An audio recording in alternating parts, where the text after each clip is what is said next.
guys, troubleshoot natin tong rice cooker kasi ayaw nang mag-cook. Trace natin kung anong problema nito.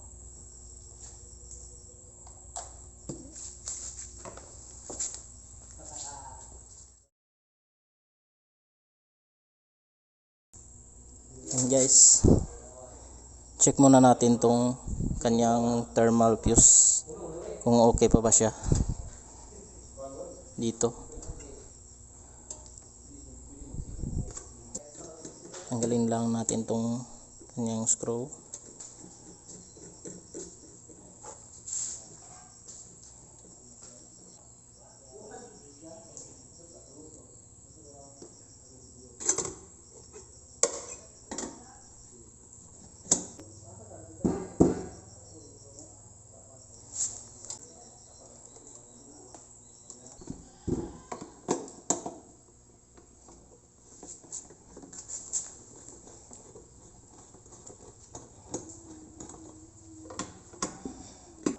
Ito guys, ito yung thermal fuse.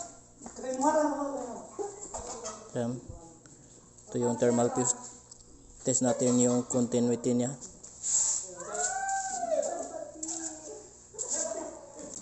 Gamit tayo ng tester sa pag-test nitong thermal fuse. Set natin sa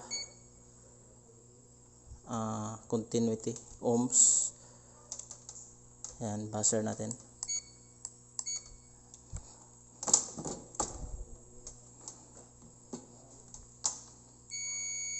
Yan.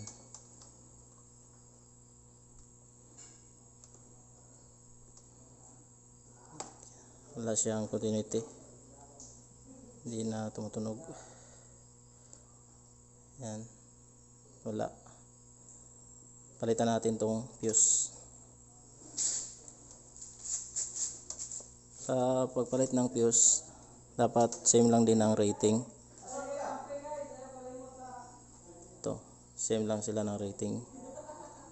10 ampere. Ayan.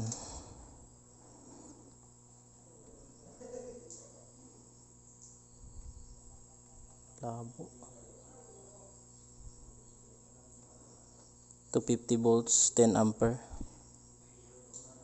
185 degrees Celsius.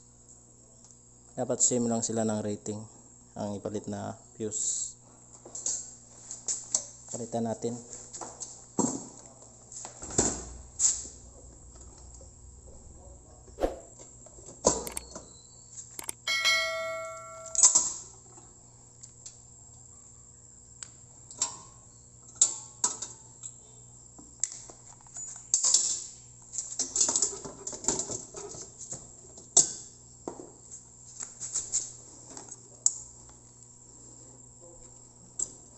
Tanggalin natin tong screw.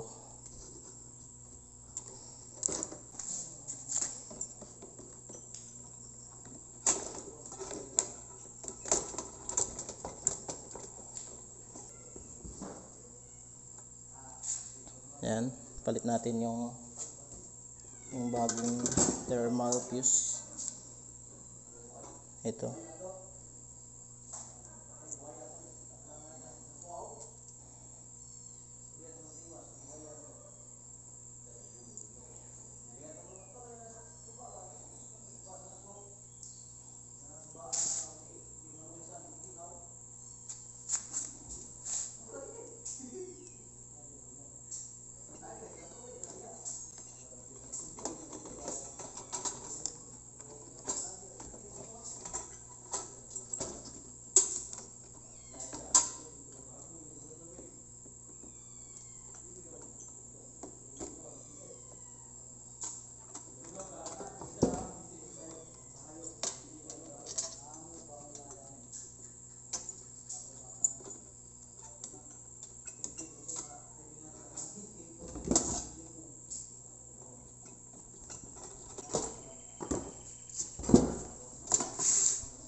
Test natin guys yung continuity niya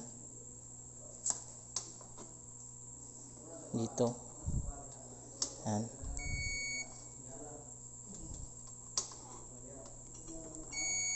Yan. Okay ang kanyang continuity guys.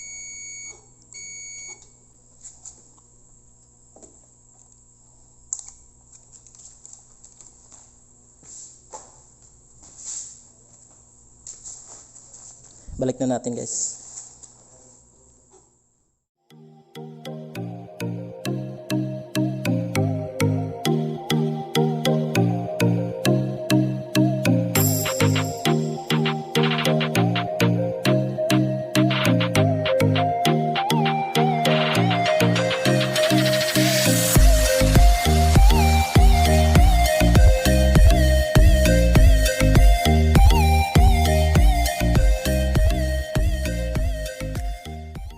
Okay guys, test natin kung tagumpay ba yung ating pagpalit ng thermal fuse.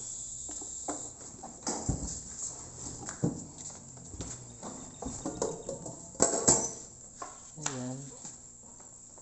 Saksak, spark guys. Ayan. Milaw na yung indicator ng warm. Baba natin. Yan, okay na yung cook. Wait na lang natin kung gagana ba yung kanyang heating element.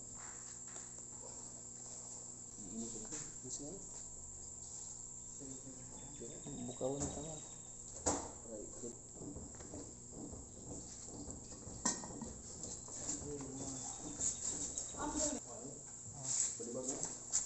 Apa yan?